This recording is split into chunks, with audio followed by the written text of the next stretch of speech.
India and the U.S. are all set to conduct naval exercise Malabar in the Bay of Bengal in July, the first major military drill after Donald Trump took over as president. Japan's Maritime Self-Defense Force will also participate in the naval drill that will be bigger and more complex than all previous editions. Indian Navy sources said a planning conference would be held soon in the U.S. to firm up the dates and warships that will take part in the exercise. This will be followed by a final planning conference in India where the scenarios to be simulated during the exercise to boost the abilities of the participating navies for joint operations will be finalized. China has been suspicious of the trilateral engagement and has even lodged protests over Japan's participation. Beijing is expected to closely monitor the exercise at a time when the Chinese Navy is expanding its footprint in the Indian Ocean region. An Indian Navy officer said the drills could see the participation of aircraft carriers, nuclear-powered submarines and frontline warships.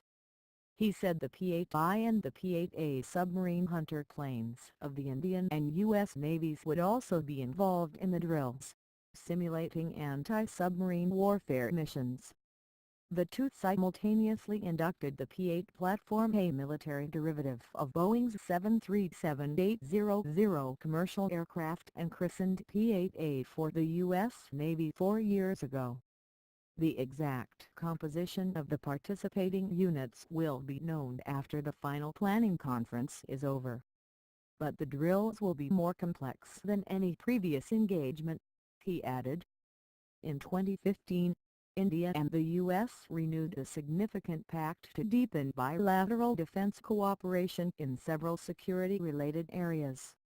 The US-India Defense Framework Agreement aims to strengthen military-to-military engagements, improve technical cooperation and bolster overall strategic partnership till 2025.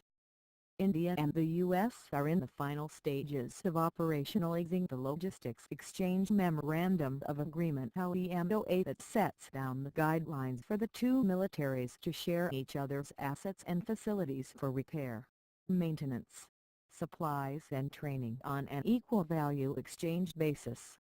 The U.S. has already submitted its list of logistics points of contacts and is waiting for India to reciprocate. Defense Ministry sources said India had prepared a list and would share it with the U.S. soon to operationalize the pact signed last year.